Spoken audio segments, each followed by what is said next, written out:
Hello, my name is Eddie Tofpik. I'm Head of Technical Analysis and Senior Markets Analyst at ADM Investor Services International Limited, and here's your weekly technical analysis of LME 3-month nickel and zinc. I'll start with LME 3-month nickel. In the past, this commentary has always been a long commentary, and whilst I would like to condense it as much as possible, I still feel it may be a long one. Anyway, the basic drivers in the recent past had been the same here for many months, driven by the same key patterns. They are, or should I say were, the October 2020 to March 2021 bullish shift pitch fork, notably the upper time, which is currently at 23,670, and the more recent June to October 2021 bullish shift pitch fork, notably again the upper time, currently 22,295. Both these two pitchforks have been broken, but I've kept them on the daily chart because the upper time of the more recent pitchfork is currently acting as a dynamic support, acting as an echo of itself, if you will. As for the more longer term pitchfork, it is true the upper time was breached over a period of 3 days with 2 consecutive closes over, yet the market did not manage to sustain the move and prices dropped back within the pitchfork. So I'm inclined to view it more as a breach, a substantial breach, but not a full break. Well, not yet at least. More recently, there has been another pattern that I have previously highlighted and which has come to fruition during January. So if you remember, September 2021 was a large monthly key reversal down. But then October 2021, on the other hand, was an even bigger immediate countering monthly key reversal up. This led to the latest addition to this complicated mix. It was the whole of the action from late June 2021 to January 2022 as a huge, really big diamond pattern. I admit it is a little lopsided to the right, but I hope by now that you would see what I've been talking about. This diamond was a bullish continuation pattern. The target X for this diamond was in the 22,725 area, which was achieved on the 12th of January. Since then, we've had the breaks of the recent bullish shift pitch fork and the break of the upper time of the longer term pitch fork.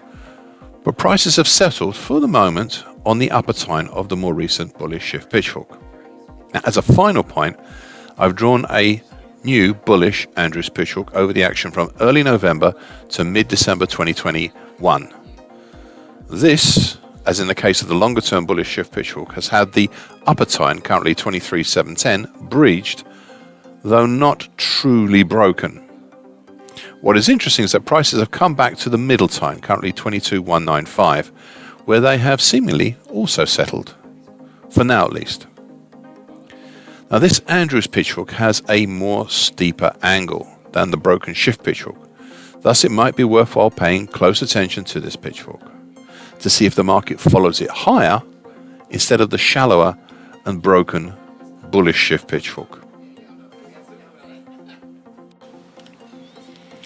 LME 3-month zinc.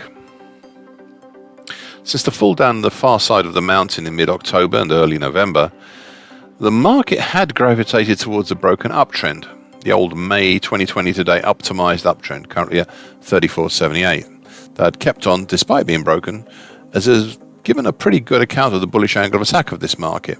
Assisting and running parallel to this uptrend has been the rising short-medium moving average, that's currently at 34.17.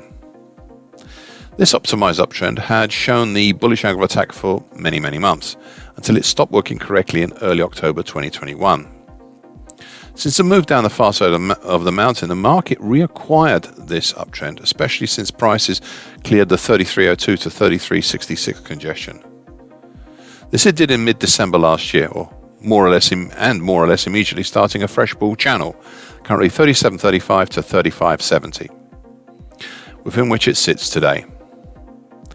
There's one additional pattern, not new but now interesting, as the middle time, currently 36.96 of the very early October, early December 2021 bullish shift pitchfork, is now impinging and possibly capping the market. Middle times of pitchforks are not there to stop or cap the market. Rather, they are there to de-accelerate a sharp rise, yet continue the bullish incentive, and eventually provide a support for further attempts higher. We've only really tested this middle time 2 weeks ago, so it will be interesting to see if it is flexible enough to give a fresh level of support to any attempts higher. As for sure, it is not that aggressive a bullish angle attack as the bull channel, which is much more aggressive, though still, again, it's not that aggressive at all.